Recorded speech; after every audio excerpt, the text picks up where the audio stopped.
నమస్తే, welcome to media debate. Telangana రాజకీయాల్లో కాళేశ్వరం మంటలు మరోసారి తీవ్రస్థాయికి చేరాయి. అధికార కాంగ్రెస్, విపక్ష బీఆర్ఎస్ మధ్య కాళేశ్వరం ప్రాజెక్టు వేదికగా సరికొత్త యుద్ధం నడుస్తోంది. ముఖ్యమంత్రి రేవంత్ రెడ్డి చేస్తున్న వ్యాఖ్యలు ఇప్పుడు రాష్ట్ర రాజకీయాలను కుదిపేస్తున్నాయి. సీఎం వ్యాఖ్యలకు నిరసనగా బీఆర్ఎస్ పార్టీ వినూత్న పోరాటానికి దిగింది. తెలంగాణ భవన్లో బీఆర్ఎస్ శ్రేణులు భారీ రక్తదాన శిబిరాన్ని ఏర్పాటు చేశారు. రేవంత్ రెడ్డి రక్తదాహానికి రక్తదానం పేరుతో సమాధానమంటూ గులాబీ దళం ఈ కార్యక్రమాన్ని చేపట్టింది. ముఖ్యమంత్రి వ్యాఖ్యలు ప్రజాస్వామ్య విరుద్ధంగా ఉన్నాయంటూ బీఆర్ఎస్ నేతలు తీవ్ర స్థాయిలో ధ్వజమెత్తున్నారు. అయితే బీఆర్ఎస్ చేపట్టిన ఈ రక్తదాన కార్యక్రమానికి అధికార కాంగ్రెస్ పార్టీ అంతే ధీటుగా కౌంటర్ ప్రోగ్రామ్ను లైన్లోకి తెచ్చింది. బీఆర్ఎస్ నిరసనలకు పోటీగా కాంగ్రెస్ శ్రేణులు కూడా రోడ్లపైకి వచ్చారు. అవినీతి కాళేశ్వరం అంటూ బీఆర్ఎస్ అధినేత మాజీ సీఎం కేసీఆర్ చిత్రపటాలతో కాంగ్రెస్ నాయకులు, కార్యకర్తలు భారీ ప్రదర్శన చేపట్టారు. కాళేశ్వరం ప్రాజెక్టు పేరుతో గత ప్రభుత్వం వేల కోట్లు దోచుకుందని, ఆ పాపాలను కప్పిపుచ్చుకోవడానికి ఇప్పుడు బీఆర్ఎస్ నాటకాలు ఆడుతుందని కాంగ్రెస్ నేతలు మండిపడుతున్నారు. రక్తదానం వంటి సేవా కార్యక్రమాన్ని రాజకీయ నిరసనలకు వేదికగా మార్చడం సమంజసమేనా? సీఎం రేవంత్ రెడ్డి వ్యాఖ్యలే ఈ నిరసనకు కారణమా, లేక ఇది రాజకీయ వ్యూహమా? ఇలాంటి అంశాలపైనే ఇవాల్టి మన మిడ్ డిబేట్లో చర్చిద్దాం. మన మిడ్ డిబేట్లో పార్టిసిపేట్ చేస్తూ ఉన్నారు కోటేశ్వరరావు గారు, అనలిస్ట్. నమస్కారం సార్. సార్, ప్రధానంగా మనం చూస్తూ ఉన్నాం, మొత్తానికైతే ఈ రక్తదానానికి సంబంధించినటువంటి అంశం కూడా ఇప్పుడు బీఆర్ఎస్ లేవనెత్తుంది. రక్తదాహానికి సంబంధించి రక్తదాన శిబిరం ఏర్పాటు చేస్తున్నాం అంటూ బీఆర్ఎస్ చెప్తా ఉంది. మరొక వైపేమో కాంగ్రెస్ చెప్తా ఉంది, కాళేశ్వరం అవినీతి కూపంలో ఉండిపోయింది. కాళేశ్వరానికి సంబంధించి ఖచ్చితంగా అందులో అవినీతి ఉంది కాబట్టే మేము రోడ్ల మీదకి వస్తూ ఉన్నాం. కేసీఆర్కి సంబంధించి వ్యతిరేకంగా నినాదాలు చేస్తూ ఉన్నాం. అవినీతి కాళేశ్వరం అంటూ కూడా బయటకు వచ్చి నినాదాలు చేస్తూ ఉన్నారు. సో మొత్తానికి పోటాపోటీ రాజకీయం నెలకొంది ఈ కాళేశ్వరం మీద. ఈ కాళేశ్వరం అంశాన్ని మీరు ఏ విధంగా చూస్తారు సార్? ఏ విధంగా చూడొచ్చు అంటారు? ఇప్పుడు ప్రాస కోసం చేస్తున్నటువంటి జిమ్మిక్కులు, అది కాంగ్రెస్ అయినా బీఆర్ఎస్ అయినా మరొక పార్టీ అయినా కానీ, అసలు విషయాల్ని పక్కన పెట్టి ఇతర అంశాల మీద మనోభావాల్ని ముందుకు తీసుకురావడానికి చేస్తున్నటువంటి ఒక ప్రక్రియగా ఇది కనిపిస్తాం. రక్తదాహం, దానికి రక్తదానం, లేకపోతే బ్లడ్, ఇవన్నీ కూడా మరి ఎవరు సలహాలు ఇస్తున్నారో, లేకపోతే వాళ్ళకే పుట్టినటువంటి ఆలోచనలో జనానికైతే అర్థం కావట్లేదు. సరే, రాజకీయం చేయొచ్చు. రాజకీయ కేసీఆర్ అన్నట్లు రాజకీయ పార్టీలు అంటే రాజకీయాలే చేస్తాయి. అసలు విషయం ఇప్పుడు వీళ్ళు ఎన్ని కబుర్లు చెప్పినా, ఏం చెప్పినా, లేదా రేవంత్ రెడ్డి గారు ఎన్ని మాట్లాడినా, లేదా కాంగ్రెస్ ఎన్ని మాట్లాడినా కానీ మేడిగడ్డ లేదా సుందీళ్ళ ఉన్నారం అక్కడ జరిగినటువంటి వెల్లడైనటువంటి లోపాలు లేదా వాటి మరమ్మతులకి ఏమి చేస్తారనేటువంటి విషయాన్ని ఇంతవరకు స్పష్టంగా చెప్పట్లేదు. ఒక సందర్భంలో మాట్లాడినటువంటి మాటలని మరొక సందర్భంలో పరస్పర విరుద్ధమైనటువంటి పద్ధతుల్లో ముందుకు తీసుకొస్తున్నారు. గతంలోనే, అంటే అసెంబ్లీ ఎన్నికలకు ముందే 2020 లేదా 2021లోనే ఈ ప్రాజెక్టు నిర్మాణంలో లోపాలు బయటపడ్డాయని ఎన్డీఏసీ చెప్పిందని ఒక సందర్భంలో ముఖ్యమంత్రి, కాంగ్రెస్ వాళ్ళు చెప్తారు. అప్పుడే నివేదిక ఇచ్చింది అని ఒకటి చెప్తారు. తరువాత 2023 ఎన్నికలకు ముందు పగుళ్ళు ఏర్పడితే దాని మీద కూడా నివేదిక ఇచ్చిందని చెప్తారు. ఆ నివేదిక ఇచ్చింది ఏంటి? ఆ నివేదికలో ఏం చెప్పింది? అది మరమ్మతులు ఏది చెప్తే అది చేస్తామని మరొక ముక్క అయింది. మరి ఎన్డీఎస్సీ ఏం చెప్పింది? మరమ్మతులు చేయమని చెప్పిందా? చేయాలంటే ఎట్లా చేయాలని చెప్పింది? ఆ విషయం చెప్పకుండా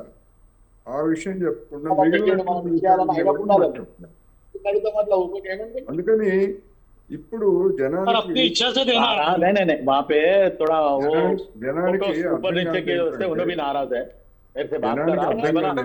ఎవరు ఏం చెప్తున్నారు, ఎన్డీఎస్ఏ ఏం చెప్పింది, లేకపోతే ఏంది రేవంత్ కూడల రెడ్డి గురించి గారు ఏం మేడము శ్రీకాంత్ చెప్తున్నారు, ఫోన్ చేసిన కొట్టుబడి తిట్టింది. టీఆర్ఎస్ మమ్మల్ని నాయకులు ఏం స్పీకర్ చెప్తున్నారు, మమ్మల్ని స్పీకర్ రాను అసలు వాస్తవం ఏంటి, నిపుణులు ఏం చెప్తున్నారు అనేటువంటి విషయాలు నేను నేను నీకు ఏంటి ఒకటి చెప్పాలా, ఎండోమెంట్ జనానికి మినిస్టర్ కాడికని సూపరింటెండెంట్ కానీ ఇక్కడ డిస్టర్బెన్స్ అడిషనల్ వస్తా కమిషనర్ ఉంది. కానీ అసిస్టెంట్ కమిషనర్ కానీ ఒకటే చెప్పారు, మీరు ఆనంద్ ఇచ్చిన గారు. లిస్టుని బట్టి సార్, పేపర్ చెప్పండి సార్, ఇచ్చిన దాన్ని కోటేశ్వర్ బట్టి ఆడు టైప్ కొట్టిన సరే. 1 to ఎక్కడో 60. డిస్టర్బెన్స్ వస్తుంది. సార్ చెప్పండి.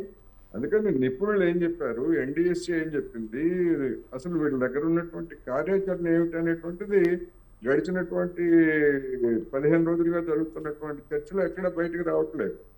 మేమేదో కొన్ని చర్యలు తీసుకోబోతున్నాం, ఆ చర్యలు తీసుకోబోతున్నాం కనుకనే బీఆర్ఎస్ పార్టీ రాజకీయం చేస్తా ఉందన్నారు. అసలు ఆ చర్యలు ఏమిటి?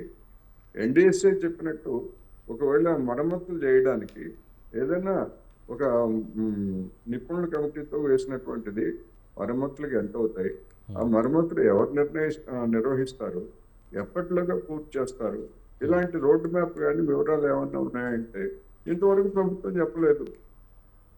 మరి ఎవరు చెప్పాలి జనానికి? ఎవరు మీడియాకి కానీ లేదా ఇంకోళ్ళకి కానీ ఎవరు చేయాలి?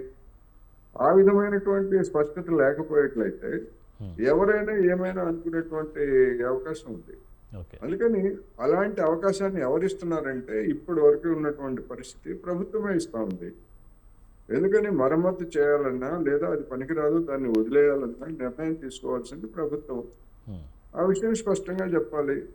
దాని నీళ్లు నింపితే ఊళ్ళు కొట్టుకుపోతాయని చెప్పింది అంటారు. ఊళ్ళు కొట్టుకుపోయే విధంగా నీళ్లు నింపమని ఎవరు అడుగుతున్నారు? ఎవరు అడగట్లేదు. ఒకవేళ నీళ్లు నింపితే కొట్టుకుపోతుంది అనుకున్నప్పుడు మరమ్మతులు సాధ్యం అయితే మరమ్మతులు మరి 3 సంవత్సరాల నుంచి ఎందుకు మరమ్మతులు చేపట్టలేదు? ఇవన్నీ అనేకమైనటువంటి ప్రశ్నలకి తావిస్తా ఉంది ప్రభుత్వ వైఖరి. ఎందుకంటే దీంతో ఈ విధమైనటువంటి బలహీనత ప్రభుత్వ వైపు నుంచి కనిపిస్తూ ఉంది కనుకనే బీఆర్ఎస్ పార్టీ కూడా ఆడుతున్నటువంటి గేమ్ ఆడుతున్నది అనేది స్పష్టం. ఒకరోజు మాకు ఇమ్మంటారు, వాళ్ళకిస్తే ఏం చేస్తారు? వాళ్ళకిస్తే ఏం చేయరు. ఇంత జరుగుతున్నా కానీ కేంద్ర ప్రభుత్వ జలవనరుల శాఖ కావచ్చు లేదా డ్యామ్ సేఫ్టీ అథారిటీ కావచ్చు, దీని మీద ఒక స్పష్టత ఇవ్వడానికి ఎందుకని వాళ్ళు ప్రయత్నించట్లేదు? వాళ్ళు ఎందుకు ప్రయత్నించట్లేదు అంటే వాళ్ళ గేమ్, ఆ గేమ్ వెనకాల బీజేపీ గేమ్ నడుస్తుంది. కొట్టుకొనివ్వండి, బీఆర్ఎస్ కాంగ్రెస్ వాళ్ళు చూద్దాం, మధ్యలో మనకు వచ్చేది ఏం లేదు కదా. మేడిగడ్డ కుంగిపోయినా మనకేం రాదు, లేకపోతే ఇంకోటైనా మనకేం రాదు, చూద్దామని వాళ్ళ గేమ్ వాళ్ళు. అందుకని 3 పక్షాలు 3 రకాల గేమ్ ఆడుతున్నాయి అనేది ఈ సందర్భంగా నేను చెప్పదలుచుకున్నాను. ఎవరో ఒకరు చొరవ తీసుకొని కేంద్ర ప్రభుత్వం అయినా ఇదిగో డ్యామ్ సేఫ్టీ అథారిటీ ఇది చెప్పింది,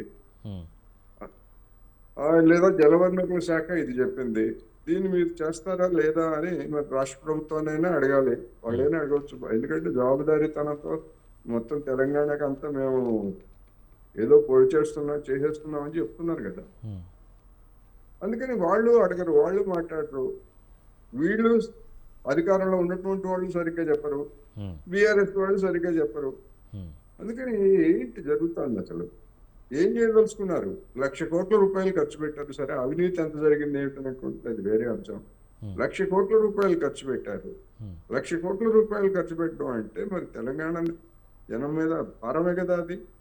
దానివల్ల ఎంత ఆదాయం వస్తా ఉంది, ఎంత ఆదాయం వచ్చింది, దాని లక్ష్యాలు ఏమిటి, దాని ఏ పర్పస్ తోటి ఏ విధమైనటువంటి లెక్కలు ఆ ఖర్చు వ్యయంతో పెట్టారు, లేదా రాబడి ఎంత వస్తుంది, ఇలాంటి విషయాలన్నీ ఎప్పుడన్నా చెప్పారా? కేసీఆర్ చెప్పారా? కేసీఆర్ చెప్పలేదు, రేవంత్ రెడ్డి గారు చెప్పట్లేదు, కేంద్ర ప్రభుత్వం చెప్పట్లేదు. తెలంగాణ జనాన్ని అమాయకులని భావించేస్తున్నారు తప్ప మరొకటి కాదనేది నేను ఈ సందర్భంగా చెప్తున్నాను. ఓకే సార్, మన మిడ్ డిబేట్లో పార్టిసిపేట్ చేస్తూ ఉన్నారు డాక్టర్ శివకుమార్ గారు, కాంగ్రెస్ నేత, అలాగే విజయార్య క్షత్రియ గారు, బీఆర్ఎస్ నేత, వీరేంద్ర బాబు గారు, బీజేపీ నేత. Welcome to mid debate sir మీ అందరికీ. రైట్ సార్, మనం కోటేశ్వరరావు గారు మరొక విషయం అండి, ఇప్పుడు రక్తదానం వంటి సేవా కార్యక్రమాన్ని రాజకీయ నిరసనకు వేదికగా మార్చడం సమంజసమే అంటారా? మరి ఈ యొక్క సీఎం రేవంత్ రెడ్డి వ్యాఖ్యలే ఈ నిరసనకు కారణమా, లేక ఇందులో ఏదైనా రాజకీయ వ్యూహం ఏమైనా దాగి ఉందంటారా? నిరసన తెలియజేయడానికి దేశంలో వివిధ పార్టీలు, సంస్థలు రకరకాల పద్ధతులు అనుసరిస్తున్నాయి.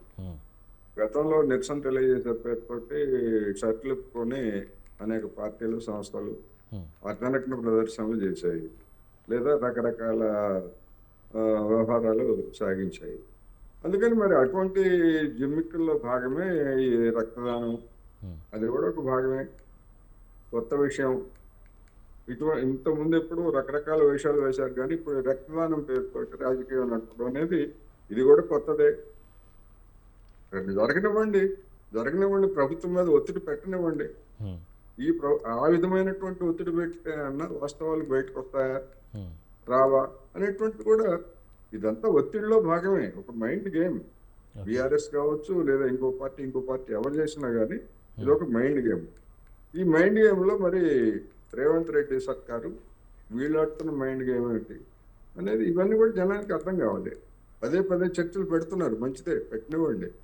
చర్చలు పెడితేనే కదా ఎవరేం చెప్తున్నారు, ఎవరేం చేస్తున్నారు అనేది జనానికి అర్థమయ్యేది.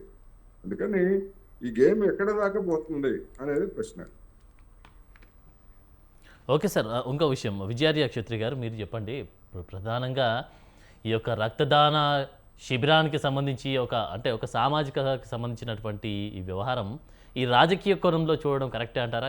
ఈ విధంగా చేయడం కరెక్టే అంటారా? మిమ్మల్ని చూసి ఇప్పుడు మరి కాంగ్రెస్ కూడా రోడ్ల మీదకి వచ్చింది.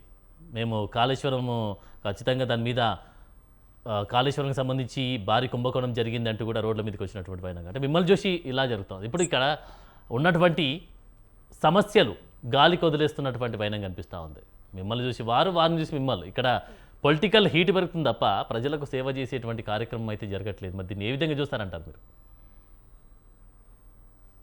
అంటే ఇప్పుడు తెలంగాణ కోణంలో ఆలోచన చేసి మాట్లాడితేనేమో సమస్యలు పరిష్కరించబడతాయి. దీంట్లో ఆలోచన చేసేటటువంటి కోణాలు, విధి విధానాలు ఆయా పార్టీలకు సపరేట్ గా ఉన్నాయి.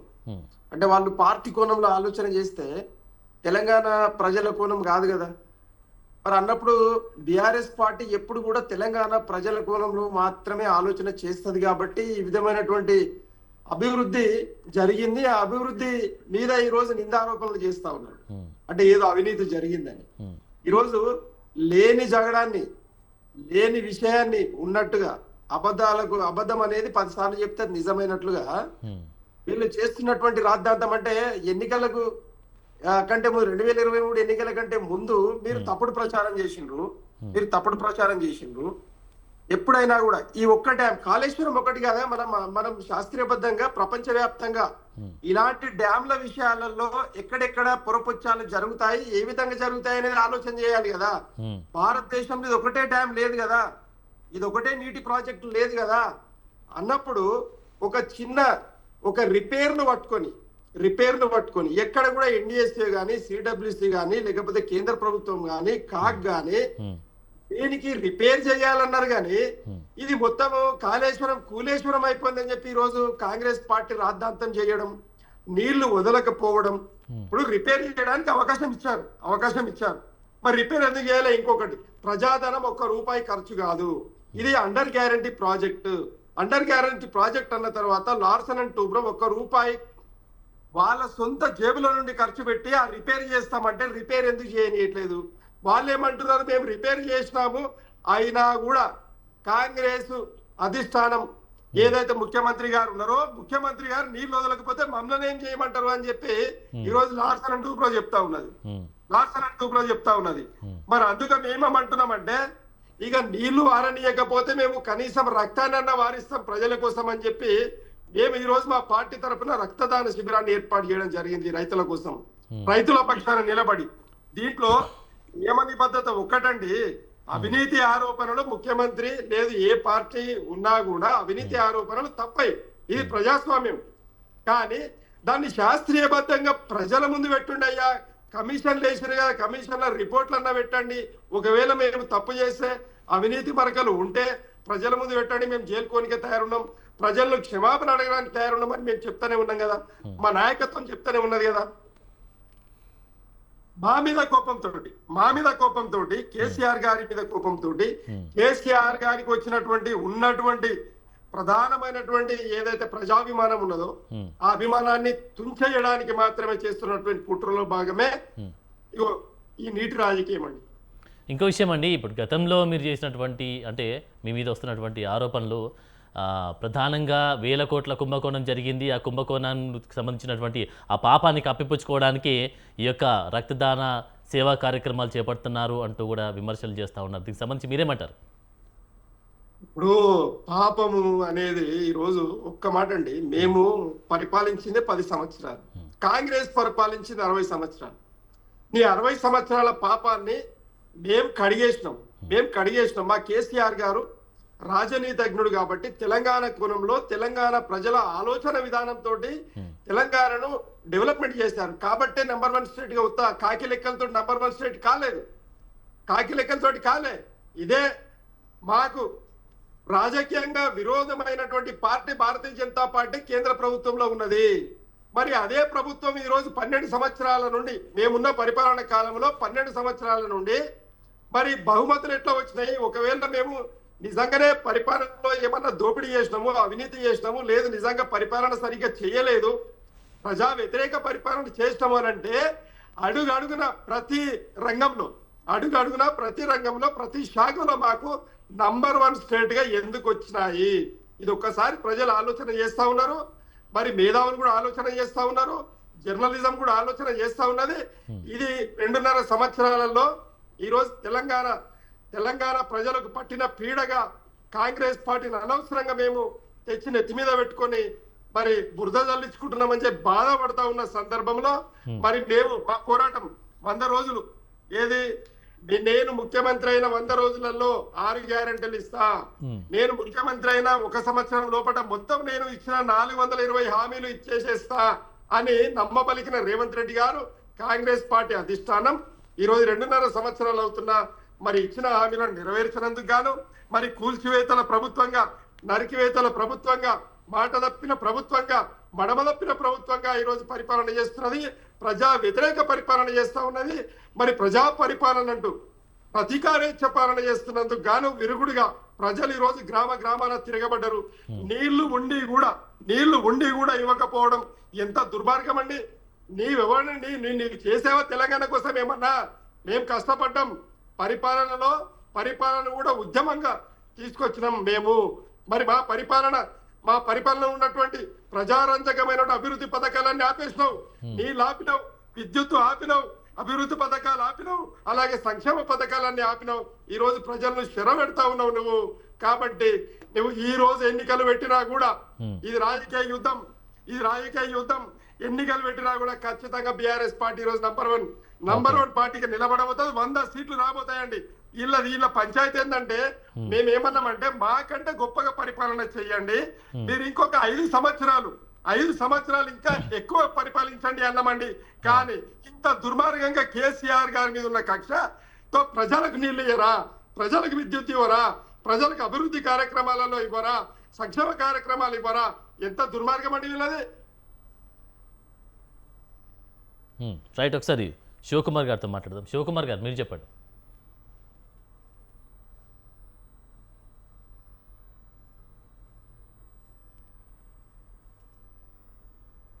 శివకుమార్ గారు సార్ అన్మ్యూట్ చేసి మాట్లాడరు సార్. రైట్ చెప్పండి సార్. ఇప్పుడు ప్రధానంగా కాళేశ్వరం మీద అయితే ప్రతి విమర్శలు జరుగుతూ ఉన్నాయి.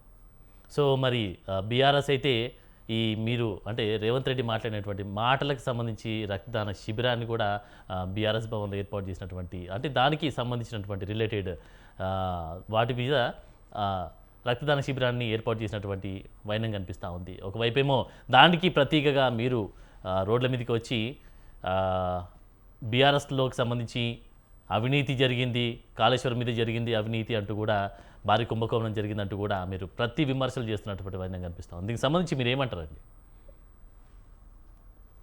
ముందుగా స్వతంత్ర టీవీ ప్రేక్షకులకు, మీకు ప్యానెల్ ఉన్న వారికి నమస్కారం.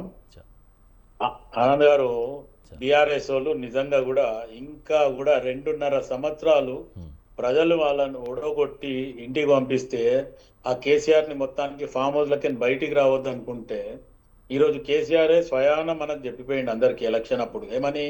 నన్ను గెలిపిస్తే ప్రజలలో ఉంటా, లేదంటే ఫామ్ హౌస్ లో వండుకుంటా. నేను దానికి మటుకు కేసీఆర్ ని అప్రిషియేట్ చేస్తాను. ఎందుకంటే మొత్తానికి ప్రజలు నన్ను ఫామ్ హౌస్ లో వండుకోమన్నారు అనేది ఒక నిర్ణయానికి ఆయన కట్టుబడి ఉన్నాడు, ఆడ వండుకుండు. బయటికి రాకపోవడానికి కారణం ఏంటంటే నా పిల్లలను తెచ్చి, నా సొంత పిల్లల్ని తెచ్చి, నా కుటుంబ సభ్యులను తెచ్చి మొత్తానికి నా కొంప నేనే కూల్చేసుకున్నా అనే రకంగా కేసీఆర్ ఆలోచించి సైలెంట్ ఉండు.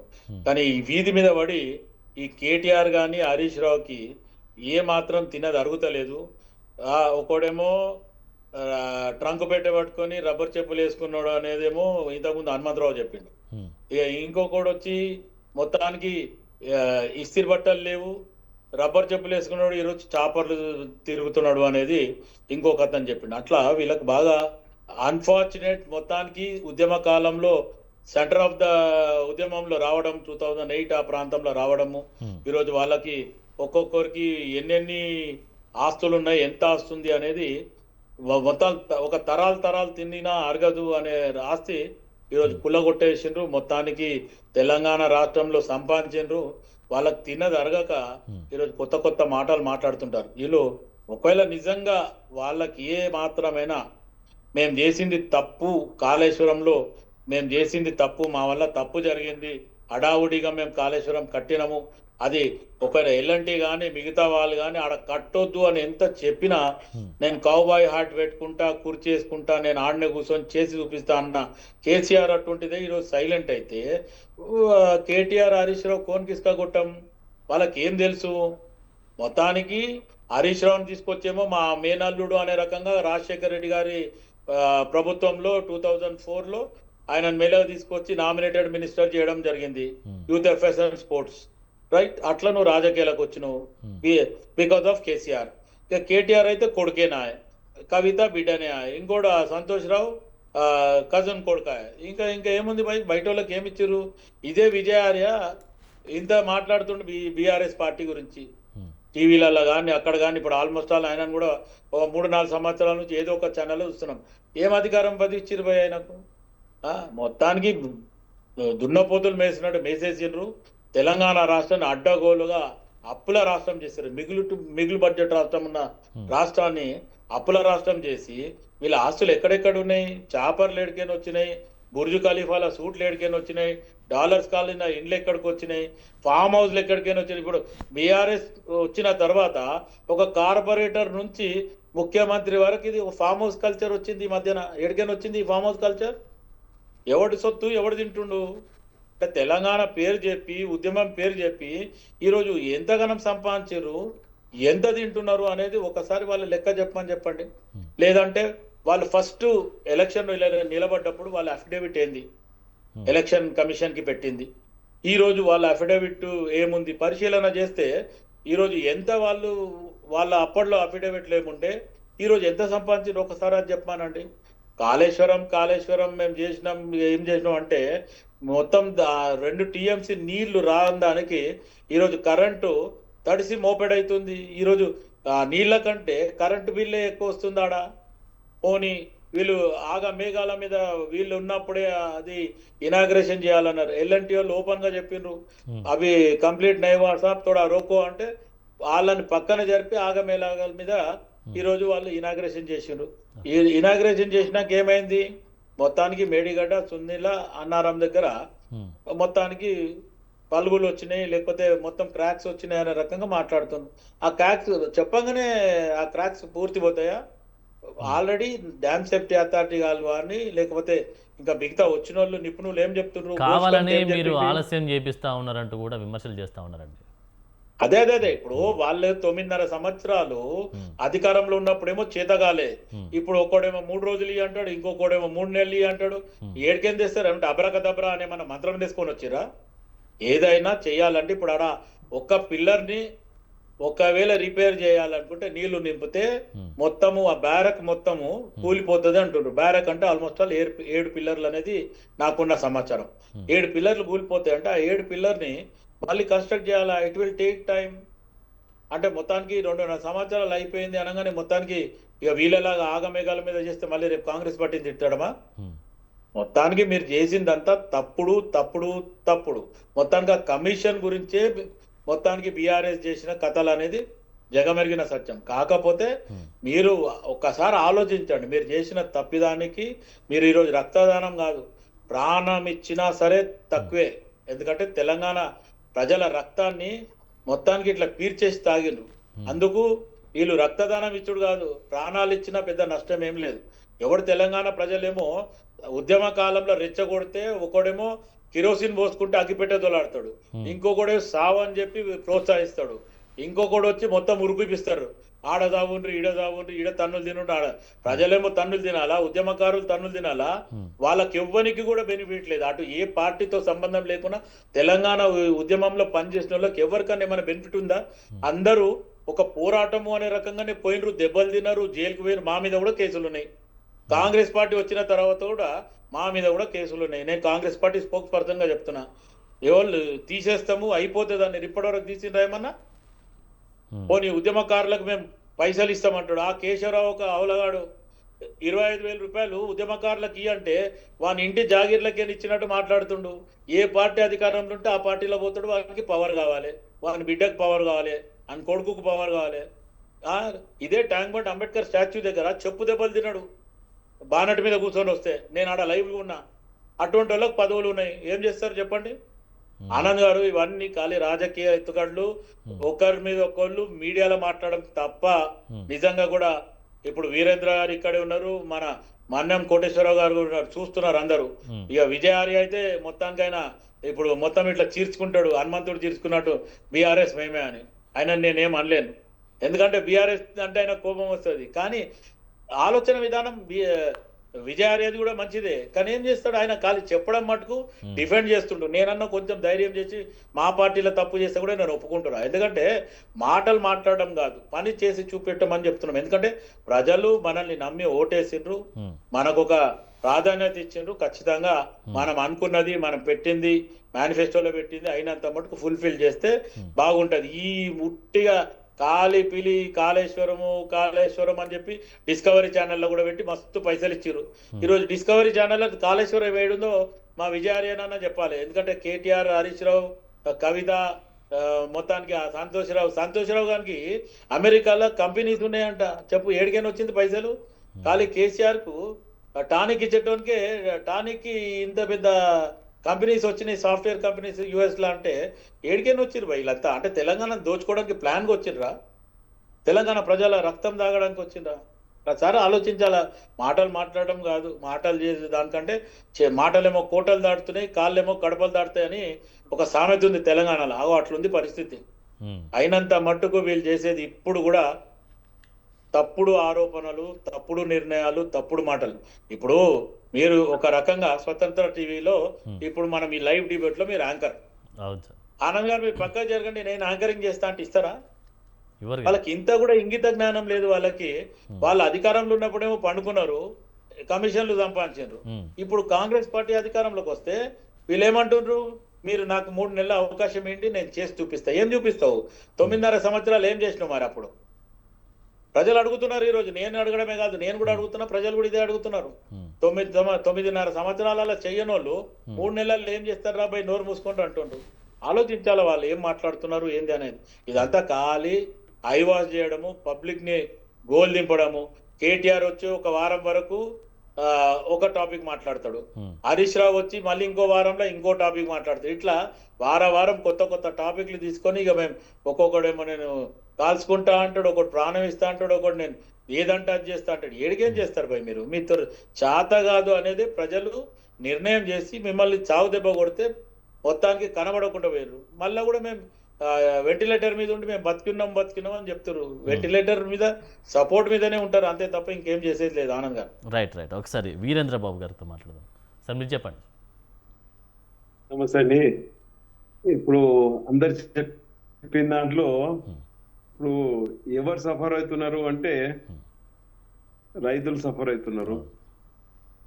మరి నీళ్లు పెట్టుకొని మళ్ళీ వదిలిపెట్టకుండా, సరే వీళ్ళు 2 సంవత్సరాల నుంచి పిల్లలు రిపేర్ చేపిస్తలేరు అంటున్నారు.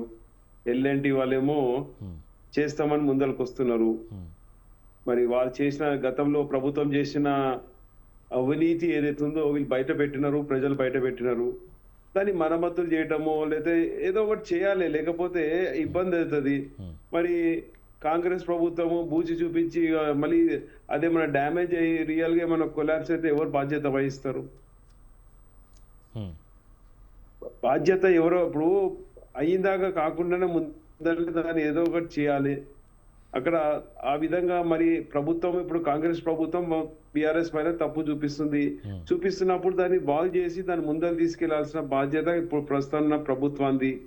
మరి మీకు ఇక్కడ ప్రభుత్వానికి ఏమన్నా సహకారం కాకుండా కేంద్రం నుంచి అడగండి, కేంద్రం వాళ్ళు మీకు సహకరిస్తారు. కాబట్టి ఇప్పుడు ఏదో బీఆర్ఎస్ వాళ్ళు ఏదో నాటకం చేస్తున్నారో నాటకాలు చేయనియండి. ప్రజలు వాళ్ళు ఎన్ని నాటకాలు చేసినా ఎన్ని ధర్నాలు చేసినా ప్రజలు అందరికీ తెలుసు గతంలో బీఆర్ఎస్ ఏం చేసింది. టీఆర్ఎస్ ఉన్నప్పుడు మంచి దోచుకున్నారు దాన్ని బీఆర్ఎస్ గా, ఎందుకంటే ఆ దోచుకుంది మళ్ళీ దేశమంతా పంచారు బీఆర్ఎస్ అని. పంజాబ్ రైతుల చెక్కులు ఇచ్చారు, చెక్కులు బౌన్సులు చేసుకున్నారు. ఇట్లా అనేక రకమైన రాష్ట్రాన్ని తెలంగాణ ప్రజలు గెలిపించుకొని రాష్ట్రాన్ని బాబు అంటే దేశ్ కా నేత అనుకుంటూ ఎల్ల కిందలు పడ్డారు టిఆర్ఎస్ వాళ్ళు. ఇప్పుడు బీఆర్ఎస్ పెట్టుకొని ఎల్ల కింద పడ్డారు. మంచిగా ప్రజలు ఇచ్చిన అవకాశాన్ని 10 సంవత్సరాలు మంచిగా ముందలిపోకుండా రాష్ట్రాన్ని గాలి కొల్లేసి కమిషన్లకు ఎగబడి మరి దేశ్ కా నేత అనుకుంటూ తెలంగాణ ప్రజలు మోసం చేస్తే తెలంగాణ ప్రజలు మంచి సురుకు పెట్టి మరి అందరినీ ఫామ్ హౌస్ కి ఇంకోలా చేసి కొంత కోర్టు చుట్టూ తిరుగుతున్నారు.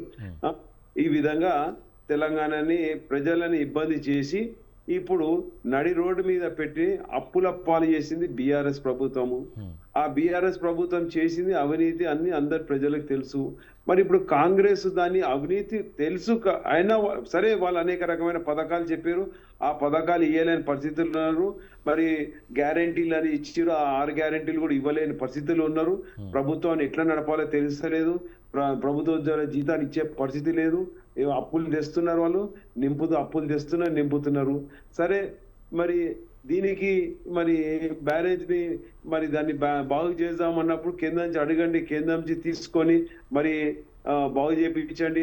ఆల్రెడీ ఎల్ఎన్టీ అయితే ఉన్నదో వాళ్ళ గ్యారంటీ పీరియడ్ ఉంది, వాళ్ళు చేస్తారని చెప్తున్నప్పుడు వాళ్ళు చేయనిచ్చి వాళ్ళకి ఏదైనా ఉంటది కాబట్టి ఆ విధంగా చేయించాల్సిన బాధ్యత అనేది రాష్ట్ర ప్రభుత్వం ఉంది. ఎందుకంటే రేపు ఏమైనా జరిగితే కూడా రాష్ట్ర ప్రభుత్వం మీద ఈ రోజు వాళ్ళు అవినీతి చేసారు కాబట్టి ఇంత ముప్పు వచ్చింది, ఇంత లాస్ అయింది, అంత అయిపోయిన తర్వాత చేతులు ఏమంటారంటే అది చాలా ఇబ్బందికరమైతే ప్రజలు ఇబ్బంది పడతారు, కొన్ని ఊర్లు గ్రామాలు ఇబ్బంది పడతాయి. సో అది కాకుండా ముందల్ని దాన్ని అరికట్టి దాన్ని బాగు చేసే బాధ్యత ఈ ప్రభుత్వానికి ఉందని తెలియజేస్తారు. రైట్. ఇప్పుడు కాళేశ్వరం అంశం మీద జరుగుతున్నటువంటి విమర్శలు, ప్రతి విమర్శలు, అసలు సమస్యలు చాలా ఉన్నాయండి. ఈ విమర్శలు, ప్రతి విమర్శలని ముందు పెట్టుకొని అసలు విమర్శలు పక్కన పెట్టి ప్రజల్ని కానీ ఇటు రైతుల్ని కానీ వాళ్ళకు వచ్చేటువంటి సంక్షేమ పథకాలే కానీ వారికి అందేటువంటి వాటిని కూడా అంటే ఆలస్యం జరుగుతూ ఉంది వీటి వల్ల. సో దీన్ని ఏ విధంగా చూడొచ్చు అంటారు మరి? సార్ అదే ఇందాక చెప్పాను కదా, వాళ్ళు ఇచ్చిన గ్యారంటీలు వాళ్ళు ఇవ్వలేని పరిస్థితి ఉన్నారు. అందులో ఏవో అవి వాళ్ళు తారుమారు ఫండ్స్ కూడా కింద మీద చేసుకొని అటు ఇటు డైవర్సిఫికేషన్ చేసుకుంటూ రైతులకు ఇవ్వాల్సిన టైంకి రైతు బంధు ఇవ్వకుండా, మరి విద్యార్థులకి నిరుద్యోగ వృద్ధి ఇవ్వకుండా, విద్యార్థుల స్కాలర్షిప్లు కూడా శాంక్షన్ చేయకుండా, కాలేజీల వ్యవస్థలు అనేక రకాల ఇబ్బందులు ఉన్నాయి, అటు మెడికల్ బిల్స్ కూడా ఆగిపోయినాయి. సో ఇట్లా అనేక రకంగా రాష్ట్రంలో ఫైనాన్షియల్ ఇన్స్టెబిలిటీ ఉందని అందరికీ తెలుసు. సో దాన్ని ఎట్లా కప్పిపుచ్చుకొని ముందుకు సాగాల ప్రభుత్వం ఆలోచిస్తుంది. ప్రభుత్వ భూములు అమ్ముతున్నది, మళ్ళీ ల్యాండ్ యాక్షన్స్ చేస్తున్నది ఆ ఫండ్స్ అని. కానీ ఇక్కడ ప్రాబ్లం ఏమంటే వీళ్ళకి రాష్ట్రంలో ఇన్వెస్ట్ చేద్దామంటే అక్కడ ఢిల్లీ ట్యాక్స్ ఒకటి ఉన్నది, కాంగ్రెస్ పార్టీ ఢిల్లీ ట్యాక్స్ అటు సగం మూట పంపించాల్సి వస్తుంది. నిజంగా వీళ్ళు రాష్ట్రాన్ని పరిపాలించి కరెక్ట్ ఫండ్స్ ఉన్నాయి, ట్యాక్సులు ఉన్నాయి, ఈ మంచి ఫండ్స్ తీసుకొని ఈ విధంగా సహాయం చేయొచ్చు. కానీ ఇక్కడ నుంచి మూటలు ఢిల్లీ పోతున్నాయి. అది పోకుండా ఉంటే రాష్ట్రం బాగుపడుతుంది.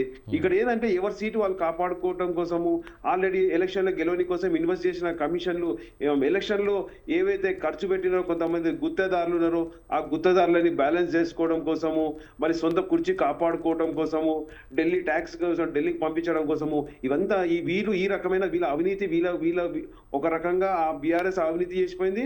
ఇప్పుడు ఇది వీళ్ళు ప్రభుత్వం నడిపేయడానికి కోసం ఈ రకమైన అవినీతి, ఈ రకమైన ఫండ్స్ డైవర్షన్ చేస్తున్నారు. కాబట్టి తెలంగాణ బాగుపడే పరిస్థితి లేదు. కాబట్టి మీరు ఒక్కటే, ప్రజలు కూడా అందరూ ఒకసారి గ్రహించాలి. వీళ్ళేమో వాళ్ళ మీద చెప్తారు, వాళ్ళ మీద ఇంతకీ ప్రజల పరిస్థితి ఏం కావాలి, రైతుల ఘోష ఎవరు వినాలి, మరి పదే పాలు వాళ్ళు ఇట్లా చేసారు వీళ్ళు, అరే మీరేం చేస్తారు బాబు, మీరు ఏం చేయబోతున్నారు బాబు, మీరు ఏ విధంగా మమ్మల్ని కాపాడబోతున్నారు బాబు, మీరు ఇచ్చిన హామీలు ఏ విధంగా ఇవ్వబోతున్నారు అని ప్రజలు ఒక రోజు మమ్మల్ని రోడ్డు మీద నుంచోబెట్టి అడిగే రోజులు వస్తున్నాయని చెప్పు. రైట్. కోటేశ్వరరావు గారు మీరు చెప్పండి సార్. కోటేశ్వరరావు గారు చెప్పండి. ఇప్పుడు ఇవన్నీ ఒకరి మీద ఒకరు విమర్శలు చేస్తూ ఉన్నారు. ఇప్పుడు వీరేంద్ర బాబు గారికి కూడా చెప్తా ఉన్నారు. సో మరి ఇది కంప్లీట్గా డైవర్ట్కి సంబంధించి, అంటే పాలిటిక్స్కి సంబంధించి చూస్తే డైవర్ట్ అవుతున్నటువంటి వైనం కనిపిస్తూ ఉంది. మరొక వైపు ఏమో ప్రజలకు అందేటువంటి సేవా కార్యక్రమాలే కానీ, ప్రజలకు అందేటువంటి సంక్షేమ పథకాలే కానీ, ఇప్పుడు రైతులకైతే అసలు వాటర్కి సంబంధించి చాలా అసలు దీనస్థితిలో కనిపిస్తూ ఉన్నారు. వాటర్ రావట్లేదు. ఇప్పుడు మరొక వైపు ఏమో ఎల్నినో ప్రభావంతో వర్షాలు కూడా పడట్లేదు. సో ఇది ఏ విధంగా వెళ్ళే అవకాశం కనిపిస్తూ ఉంది? దాంతోపాటు ఇప్పుడున్నటువంటి సిచ్యువేషన్లో ఒకవేళ ఇలానే కంటిన్యూ అవుతే, వర్షాభావ ప్రభావం కనుక ఉంటే, రైతులకు వాటర్ సఫిషియెంట్గా అందకపోతే ఇప్పుడు కాంగ్రెస్ మీద వ్యతిరేకత ఉండే అవకాశం కనిపిస్తూ ఉందంటారా? మీరేమంటారు దీనికి సంబంధించి? ఇప్పుడు ఈ కాళేశ్వరం ప్రాజెక్టుని 2 పర్పస్లు అని చెప్పారు. ఒకటి ఏమిటంటే ఇప్పుడున్నటువంటి ప్రాజెక్టుల కింద ఆయకట్టు స్థిరీకరణ, అంటే నీటిని గ్యారంటీగా అందించడం ఒక పర్పస్. రెండోది అదనంగా సాగులోకి తీసుకొచ్చేందుకు అవసరమైనటువంటి నీటి సరఫరా అనేటువంటిది చెప్పారు. అందువల్ల ఆల్రెడీ ఉన్నటువంటి ప్రాజెక్టుల నుంచి నీళ్లు వస్తాయి కనుక రైతాంగంలో ఇప్పటి వరకు చూసినప్పుడు ఎక్కడ ఈ ప్రాజెక్టు ప్రాంతంలో ఉన్నటువంటి రైతాంగం నుంచి మాకు నీళ్లు ఇవ్వాలి లేకపోతే మరొకటి ఇవ్వాలి అనేటువంటి డిమాండ్ కానీ, ఆ విధమైనటువంటి ఆందోళన కానీ మనకి ఎక్కడ కనిపించుతుంది. అందుకని ఆల్రెడీ ఉన్నటువంటి ప్రాజెక్టులో నీళ్లు వస్తున్నాయి కనుక రైతాంగం కూడా దాని గురించి పెద్దగా పట్టించుకునేటట్టుగా కనిపిస్తూ ఉంది. ఒకవేళ ఎల్నినో ఈ ఎఫెక్ట్ తోటి రాబోయేటువంటి కొద్ది రోజులు కావచ్చు, కొన్ని వారాల్లో కావచ్చు, వర్షాలు పూర్తిగా పడకపోతే అప్పుడు ఏమైనా రైతుల్లో ఆందోళన వస్తుందా అనేటువంటిది మనం చూడాల్సింది. ఒకవేళ రైతుల్లో అటువంటి ఆందోళన తలెత్తితే దాన్ని మనం అర్థం చేసుకోవచ్చు. కానీ ఆ రైతులు మౌనంగా ఉన్నప్పుడు బీఆర్ఎస్ పార్టీ వాళ్ళు దీన్ని చేస్తున్నారు. నేను అందుకనే గతంలో ముందే చెప్పినట్టుగా అసలు ఏం జరుగుతూ ఉంది, మరమ్మతులకు సంబంధించి రోడ్డు మ్యాప్ ఏమిటి? ఇప్పుడు మన శివలాల్ గారు వంటి వాళ్ళు నిజాయితీగా ఉన్నా కానీ, నిజాయితీగా మాట్లాడినా కానీ ఆ విషయాల్ని మరి ప్రభుత్వంలో పట్టించుకోకపోతే అట్లాంటి వాళ్ళు ఏం చేయగలరు అనేటువంటి సమస్య. అందుకని వాళ్ళకి ఇబ్బంది. బహిరంగ చర్చల్లో ఆ లోపాలని పూర్తిగా అంగీకరించలేరు, అలాగని చెప్పేసి లోపాలను పూర్తిగా దాచలేనటువంటి పరిస్థితి కూడా మనకి కనిపిస్తా ఉంది. అందుకని ప్రభుత్వము కనీసం ఈ నెలాఖరులో అసెంబ్లీ సమావేశాలు జరగబోతున్నాయి కనుక, వర్షాకాల సమావేశాలు, ఆ వర్షాకాల సమావేశాల్లో అయినా కానీ ఈ మేడిగడ్డ, సుందేళ్ల, అన్నారము, ఈ కాళేశ్వరం ప్రాజెక్టుకు సంబంధించినటువంటి వాటన్నింటి మీద ఒక స్పష్టమైనటువంటి ఇప్పటి వరకు జరిగింది ఏమిటి, వీళ్ళు చేయబోతున్నది ఏమిటి అనేటువంటి రోడ్ మ్యాప్ తో కూడినటువంటి ఒక శ్వేతపత్రాన్ని కనుక ప్రకటించి అసెంబ్లీలో చర్చ పెట్టండి. కేసీఆర్ గారు వస్తేనే మేము చర్చ పెడతాము. కేసీఆర్ గారు రారు, 5 ఏళ్ల పాటు ఆయన రాదలుచుకోలేదు, రానంత మాత్రాన ఇంకా రాష్ట్ర సమస్యలు కావచ్చు లేదా మేడిగడ్డ ఈ సమస్యల గురించి రాష్ట్ర ప్రభుత్వం చర్చించదా, ఏం నిర్ణయాలు తీసుకోదా? అందుకని చట్టబద్ధంగా ఉండాలి ఏ వాదన చేసినా కానీ. అందుకని కేసీఆర్ జరిగినటువంటి దానికి కేసీఆర్ బాధ్యులు, లేదా మొత్తం బీఆర్ఎస్ బాధ్యులు అనేది ఒకటి ఓకే, దాని గురించి ఎటువంటి వివాదం లేదు. కానీ కేసీఆర్ వస్తేనే మేము మాట్లాడతాము, కేసీఆర్ వస్తేనే చర్చ పెడతాము, కేసీఆర్ వస్తేనే అసెంబ్లీకి వస్తేనే ఒక నిర్ణయం తీసుకుంటాం, ఇది ఎక్కడ వాదన? ప్రభుత్వం ఇప్పుడు అధికార పార్టీ కాంగ్రెస్ పార్టీ నాయకులు ఆ విధమైనటువంటి ప్రకటనలు చేయొచ్చు, కానీ ముఖ్యమంత్రికి అసెంబ్లీలో జవాబు చెప్పాల్సినటువంటి బాధ్యత ఉంటుంది. అందుకని నిర్దిష్టంగా ఇదిగో ఇది రోడ్ మ్యాప్, ఇది ఇప్పటి వరకు జరిగింది, ఇది ఫలానా నిపుణుల కమిటీ ఇది చెప్పింది, ఫలానా సంస్థ ఇది చెప్పింది, మేము ఈ విధమైనటువంటి చేశాము, లేదా గతంలో నిర్మించినటువంటి కంపెనీ దాని యొక్క గడువు పూర్తయిపోయిందా, లేకపోతే ఇంకా గ్యారంటీ ఉందా, ఉంటే ఆ ఖర్చుని వాళ్ళు పెట్టుకుంటారా లేదా, ఇలాంటి విషయాలన్నీ కదా చెప్పాల్సింది, ప్రభుత్వం మీద కదా బాధ్యత ఉన్నది. అందుకని ఇప్పటికైనా కానీ ప్రభుత్వము అసెంబ్లీ సమావేశాల నాటికి ఆ విధమైనటువంటి ఒక స్పష్టత వస్తే ఇలాంటి ఈ రక్తదాన శిబిరాలకి లేకపోతే ఇట్లాంటి షోలన్నిటికి కూడా తెరబడుతుంది. లేకపోయినట్లయితే ఏదో ఒక రూపంలో ఇవాళ రక్తదానం కాకపోతే రేపు ఇంకోదానం ఇంకోటి చేసేటువంటి అవకాశాలు ఉంటాయి. చేయొచ్చు, ప్రతిపక్ష పార్టీలుగా వాటికి రైట్ ఉంది కాదంటున్నారు, కానీ ప్రభుత్వం ఏం చేస్తుంది అనేది ప్రశ్న. అంతే కదా సార్. ఇప్పుడు ప్రధానంగా మనం చూస్తే ఏదేమైనా కూడా పాలిటిక్స్కి సంబంధించి చూస్తే పొలిటికల్గా ఉండే వాళ్ళను అంటే మాకు హెల్ప్ఫుల్గా ఉంటారు అనేటువంటి ఉద్దేశంతో కదా ఇప్పుడు ఓటర్లు కూడా వాళ్ళకి నమ్మిక ఓటేసి గెలిపించేది. సో ఇలాంటి సిచ్యువేషన్లో వాళ్ళని ఆదుకోకపోతే ప్రజలకి సంబంధించి వ్యతిరేకత అయితే ప్రభుత్వాల మీద వస్తుంది. కాబట్టి ఏ విధంగా ఉంటే బాగుంటుంది అంటారు? ఇప్పుడు ముందు అయితే ఇప్పుడు మనం చూస్తూ ఉన్నాం ఒక్కటి సార్ చెప్పండి. ఖచ్చితంగా ఇప్పుడు రాబోయేటువంటి రోజుల్లో వర్షం కారణంగా పంటలు సరిగ్గా సాగు కాకపోయినా, రైతాంగం నష్టపడినా కానీ సహజంగా వచ్చేటువంటిది ఏంటి, ఈ పాటికి ఈ మూడు సంవత్సరాల్లో మొత్తం రిపేర్లు చేస్తుంటే నీళ్లు వచ్చిండేవి అనేటువంటి అభిప్రాయానికి వస్తారు కదా. వస్తాయి కదా సార్. రైతులుగా మనకైనా అదే ఆలోచన వస్తుంది. అందుకని రైతులకు కూడా సహజంగానే వస్తుంది. అటువంటి ఆలోచన వచ్చినప్పుడు అది అధికార పార్టీకి లాభమా నష్టమా? రేపు జరగబోయేటువంటి మండల పరిషత్, జిల్లా పరిషత్ ఎన్నికల్లో దాని ప్రభావం కనపడదా? మరి కాంగ్రెస్ పార్టీ అధిష్టాన వర్గానికి ఆ విషయాలు ఏమో తెలియవా, లేదా రాష్ట్ర నాయకత్వానికి తెలియవా? తెలుసు, ఇవన్నీ తెలిసినా కానీ మరి ఎందుకు ఆ విధమైనటువంటి వ్యవహార శైలి ఉన్నది అనేటువంటిది సమస్య. అందుకని నా అభిప్రాయం ప్రకారం అయితే ఇప్పుడు బీఆర్ఎస్ కి వాయిస్ ఇచ్చింది, లేదా వాళ్ళు ఈ విధమైనటువంటి ప్రదర్శనలు షోలు చేయడానికి అవకాశం ఇచ్చింది కాంగ్రెస్ పార్టీ ప్రభుత్వమే. ఎంతకాలం చేస్తారు? అందుకని కొంతకాలమే చూస్తారు. ఇప్పుడు 5 సంవత్సరాల పాటు కేసీఆర్ ని, టీఆర్ఎస్ పార్టీని నిందిస్తూ కూర్చుంటే ప్రయోజనం ఉండదు అనేది నేను చెప్పదలుచుకున్నాను. అంతే సార్. ఇప్పుడు ఫైనల్గా మనం ఒకటి ఆలోచించేది విషయం ఏంటంటే, ఇప్పుడు ఈ 2.5 సంవత్సరాలు గడిచిపోయింది. 2 సంవత్సరాలలో డిస్కస్ చేసింది ఏంటంటే కాళేశ్వరం అవినీతిమయమైంది, కాళేశ్వరం కూలేశ్వరం అయింది. ఈ టాపిక్ మీద ఎక్కువ డిస్కస్ చేస్తూ ఉన్నారు, కానీ అసలు కుంగిపోయింది. సరే ఓకే, వాట్ ఎవర్ ఇట్, గత ప్రభుత్వం చేసిందా, అంతకుముందు ప్రభుత్వం చేసిందా, ఇప్పుడు కుంగిపోయిందా, ఇదంతా కాదు. ఇప్పుడు కుంగిపోయినటువంటి వాటిని సరిదిద్దితే అది సక్రమంగా ఉండే అవకాశం ఉందా? ఇప్పుడు మన ఎన్డీఎస్ఏ రిపోర్ట్ కూడా మనం చూసాం. సో మరి ఈ రిపోర్ట్ ప్రకారం త్వరగా ఈ కార్యక్రమాలు చేస్తే ప్రజలకు ఉపయుక్తకరంగా ఉండే అవకాశం ఉంటుంది కదా మీరు చెప్పిన విధంగా. సో ఒకవేళ చేయకపోతే అధికారంలో ఉన్నటువంటి వాటి మీదే కదా ప్రభావం పడేది. డెఫినెట్ గా బీఆర్ఎస్ పార్టీ కావచ్చు, బీజేపీ కావచ్చు, ఎవరైనా వెలెత్తి చూపించేది ప్రభుత్వాన్ని, అధికార పార్టీనే చూపిస్తారు. ఎందుకంటే అధికారంలో ఉన్నటువంటి వాళ్ళు కనుక ఎవరైనా ఇప్పుడు కేంద్రంలో ఏదైనా లోపాలు జరిగితే మనం ఎవరిని చూపిస్తున్నాం? మనం అంటే యాజ్ జర్నలిస్ట్ గా కావచ్చు, లేదా ప్రతిపక్ష పార్టీలుగా కావచ్చు, బీజేపీ నరేంద్ర మోడీ గారిని చూపిస్తాయి. ఇది కూడా అంతే. మరి దానికి మరి కాంగ్రెస్ పార్టీ సిద్ధపడుతుందా? మూల్యం చెల్లించడానికి సిద్ధపడుతుందా? ఇవన్నీ ప్రశ్నలు. ప్రతిపక్షాలకు కావాల్సినటువంటి ఒక అస్త్రాన్ని ఇచ్చినట్టే కదా సార్ ఇప్పుడు ఇది. అదే చెప్తున్నాను. ఇప్పుడు ఇన్ని రోజుల నుంచి జరుగుతున్నటువంటి చర్చ, వారం 10 రోజుల నుంచి వివిధ ఛానల్స్ లో రకరకాలుగా ప్రకటనలు వస్తున్నాయి కదా. ఇప్పటికే ఏమైనా క్లారిటీ వచ్చిందా అంటే ప్రభుత్వం వైపు నుంచి ఏమి రాలేదనేది నా అభిప్రాయం. రైట్. శివకుమార్ గారు మీరు చెప్పండి, మొత్తానికైతే ఈ అంశం మీద రాబోయే రోజుల్లో మీ మీద ప్రభావం ఎక్కువ పడే అవకాశం ఉంది.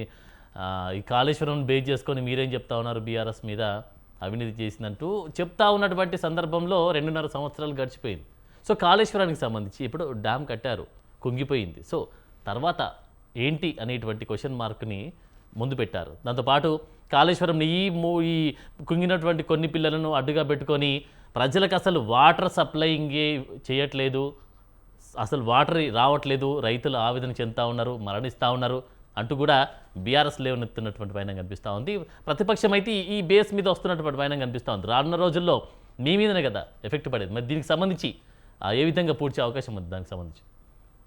ఇప్పుడు 2.5 సంవత్సరాలు కాంగ్రెస్ పార్టీ అధికారంలోకి వచ్చింది. కాళేశ్వరం వాటర్ వాడతలేరు అనేది ఓపెన్ గా చెప్పడం జరిగింది.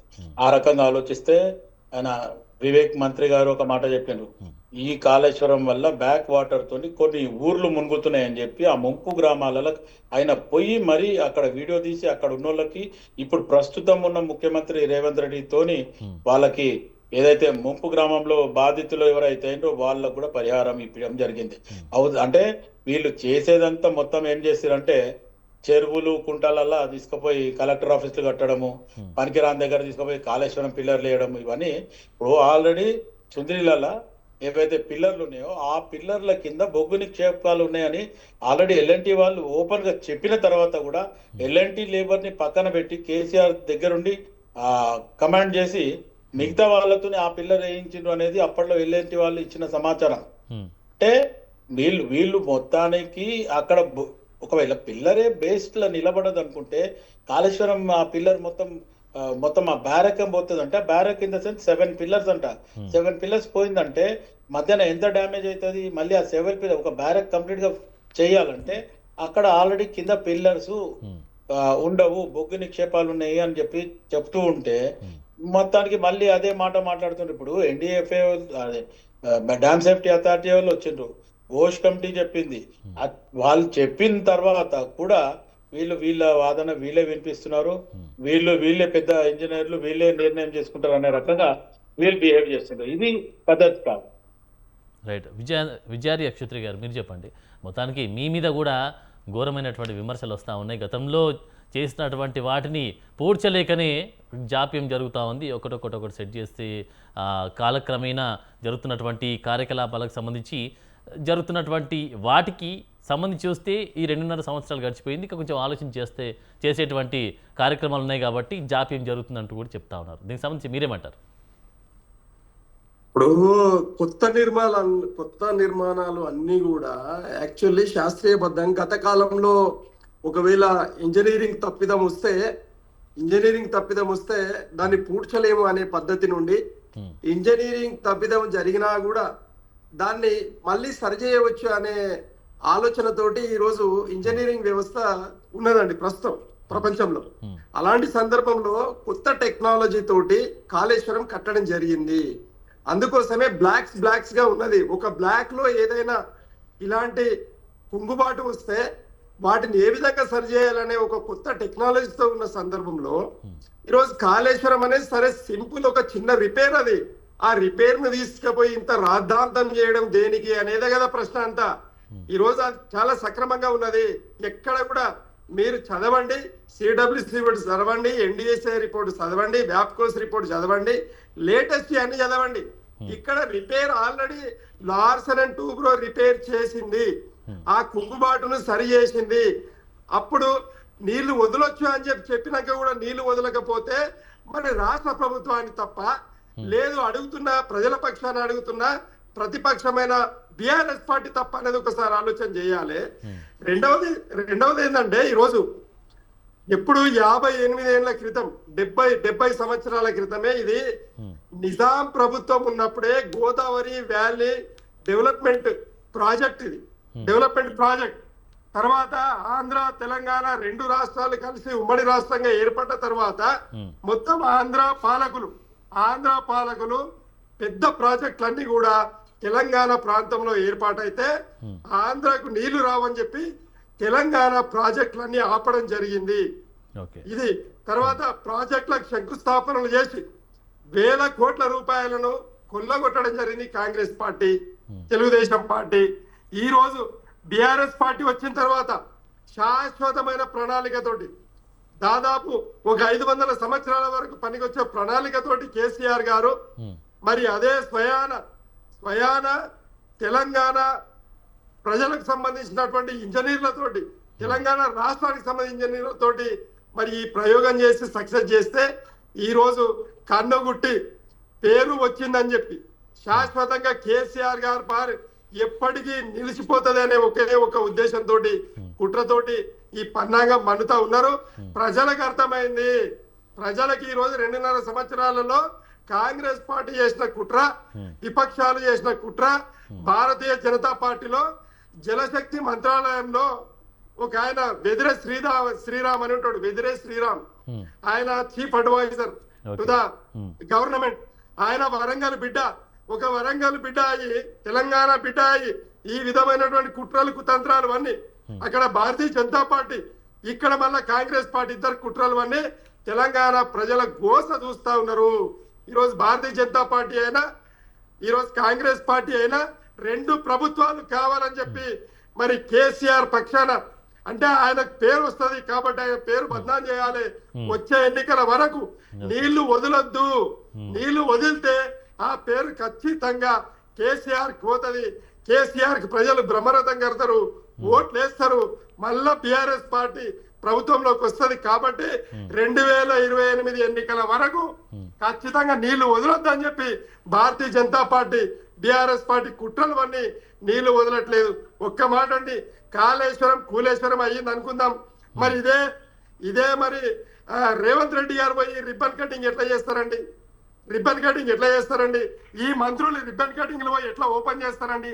అంటే ఒకవైపు ఏమో బద్నాం చేస్తావు, ఒకవైపు ఏమో రిబ్బన్ కటింగ్లు చేస్తావు. అంటే మరి అది కూలేశ్వరం అయినట్ట, మరి నిజంగానే మరి బ్రతుకున్నట్ట? మరి తేల్చాలి కదా.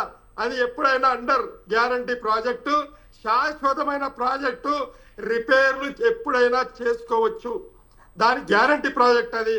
కాబట్టి దీని మీద జరుగుతున్న రాద్ధాంతం కాంగ్రెస్ పార్టీ కుట్ర, దీన్ని మేము ప్రజల వద్దకు తీసుకెళ్లి ప్రజలతోటే దీన్ని టీక్ పడతాం. ఒకవేళ నువ్వు నీళ్లు వదలకపోతే ఇదే ప్రజల రక్తంతో నిజంగా కూడా కాంగ్రెస్ పార్టీ, బీజేపీ రెండింటిని కూడా కూలుస్తామని చెప్పి తెలియజేస్తా ఉన్నామండి. రైట్, శివకుమార్ గారు ఫైనల్ గా ఏం చెప్పదలుచుకున్నారు?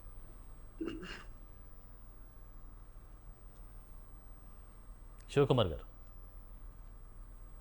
ఫైనల్ గా ఏం చెప్పదలుచుకున్నారు? ఆనంద్ గారు చెప్పండి. ఫైనల్ గా ఏం చెప్పదలుచుకున్నారు అసలు దీనికి సంబంధించి? కాళేశ్వరం సబ్జెక్ట్ లో ఆలోచిస్తే ఆల్రెడీ ప్రభుత్వం కూడా నిపుణులతోని అడ్వైజ్ తీసుకొని అది ఆల్రెడీ చేస్తామని చెప్పిండు. బహుశా ముఖ్యమంత్రి కూడా ఈ 2-3 రోజులలో పర్యటన, ఈ రోజు ఏదో పర్యటన కూడా ఉంది అనేది నేను ఎక్కడో చూడడం జరిగింది. అయితే ఒకటి, వీళ్ళు ఏదో చేసిండ్రు, వీళ్ళది మళ్ళీ రిపేర్ చేస్తే ఏదో కేసీఆర్ కి పేరు వస్తుంది, కాంగ్రెస్ పార్టీ పేరు రాదు, లేకపోతే రేవంత్ రెడ్డికి పేరు రాదు అనేది పక్కన పెట్టేయండి. ఆ దిశ ఏం ఆలోచిస్తలేరు. ఒకవేళ ఆ దిశగా ఆలోచిస్తే గతంలో మీరంతా మొండి వైఖరి ప్రవర్తించి అటు ఒక ప్రధానమంత్రిని కానీ లేకపోతే గవర్నర్ని కానీ ఒక ప్రోటోకాల్ పాటించకుండా కూడా మీరు ఇచ్చేసింది. ఏమైంది దానివల్ల? ఈరోజు రాష్ట్రానికి వచ్చేదేదో ఇంకా రాకుండా పోయింది. ఈరోజు విభజన హామీ చట్టం కూడా మీరు తీసుకురాలే, ఇంత పెద్దగా మాట్లాడేది. అందుకు ఈరోజు కాంగ్రెస్ పార్టీ ఒక నిర్ణయం ఏం తీసుకుంది? పోరాడమే. ఒకవేళ వాళ్ళని కలిసి రిప్రజెంటేషన్ ఇచ్చి మనకు నిధులు కావాల్సింది, అడగాల్సింది అనే రకంగా మాట్లాడడం. ఈరోజు అయినంత మటుకు ఏదైతే కాళేశ్వరంది డ్యామ్ సేఫ్టీ అథారిటీ కానీ మళ్ళీ ఇంకా నిపుణులు వస్తున్నారు, దాన్ని బట్టి అది ఏం చేయాలనేది నెక్స్ట్ నిర్ణయం కాంగ్రెస్ పార్టీ ఖచ్చితంగా చేపిస్తారు. రైట్ కోటేశ్వర గారు ఫైనల్ గా ఏం చెప్పదలుచుకుంది?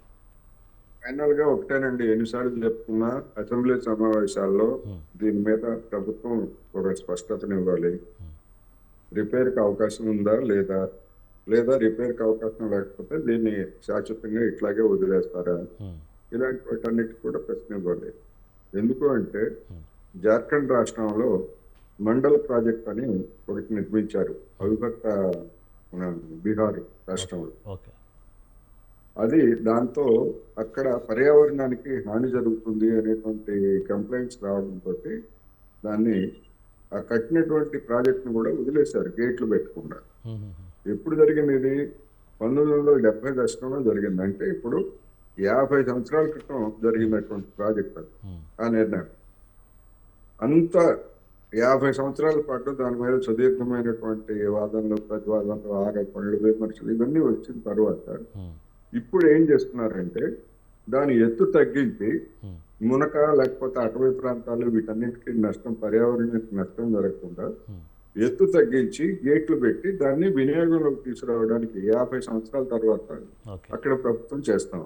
ఓకే అందుకని ఇలాంటి అనేక అనుభవాలు ఉన్నాయి, ప్రపంచంలో ఉన్నాయి, మన దేశంలో కూడా ఉన్నాయి. ఇటువంటి అనుభవాలన్నింటినీ కూడా గమనంలోకి తీసుకొని ఏం చేస్తారు? ఇప్పుడు ఉదాహరణకు దీని మరమ్మతుల గురించి అడిగితే 3 ఏళ్ల నుంచి నీళ్లు లేకపోయినా పంటలు బాగానే పండినాయి కదా, మేము తుమ్మిడి హెట్టుని నిర్మిస్తామని చెప్పేసి చెప్తారు. నిర్మించండి, తుమ్మిడి హెట్టు నిర్మించండి. తుమ్మిడి హెట్టుకి పోనీ మహారాష్ట్ర ప్రభుత్వం నుంచి ఏమన్నా హామీ వచ్చిందా? ఇంతవరకు మహారాష్ట్ర ముఖ్యమంత్రితో చర్చలే జరగలేదు. Okay sir. ఎప్పుడు నిర్మిస్తారు? తుమ్మిడి హెట్టుని ఎప్పుడు నిర్మిస్తారు? దీన్ని మరమ్మతులు చేస్తారా లేదా? ఇవన్నీ అనేకమైనటువంటి ప్రశ్నలు, కొత్త కొత్త ప్రశ్నలు వస్తున్నాయి. రైట్. ఆలస్యం చేసే కొద్ది అదే వస్తాయి కనుక ఈ అసెంబ్లీ సమావేశాల్లో రేవంత్ రెడ్డి సర్కారు అధికార పార్టీ కాంగ్రెస్ పార్టీని లేదా బీఆర్ఎస్ పార్టీని మనం ఏమి డిమాండ్ చేయలేము, ప్రభుత్వాన్ని మనం డిమాండ్ చేయాలి. ఒక స్పష్టత ఇవ్వండి మీరు ఓకే అనేది నేను ఈ సందర్భంగా చెప్పదలుచుకున్నాను. Right right thank you sir, thank you very much. Media డిబేట్లో పార్టిసిపేట్ చేసినటువంటి కోటేశ్వరరావు గారికి, అలాగే శివకుమార్ గారికి, విజయార్య క్షత్రియ గారికి, వీరేంద్ర బాబు గారికి ధన్యవాదాలండి. మీడియా డిబేట్లో పార్టిసిపేట్ చేసినందుకు మీ అందరికీ కూడా స్పెషల్గా మరొకసారి ధన్యవాదాలు తెలుపుతున్నారు. రైట్, ఇది ఇవాల్టి మీడియా డిబేట్ అంశం. మరొక అంశంతో మళ్ళీ కలుద్దాం. నమస్కారం.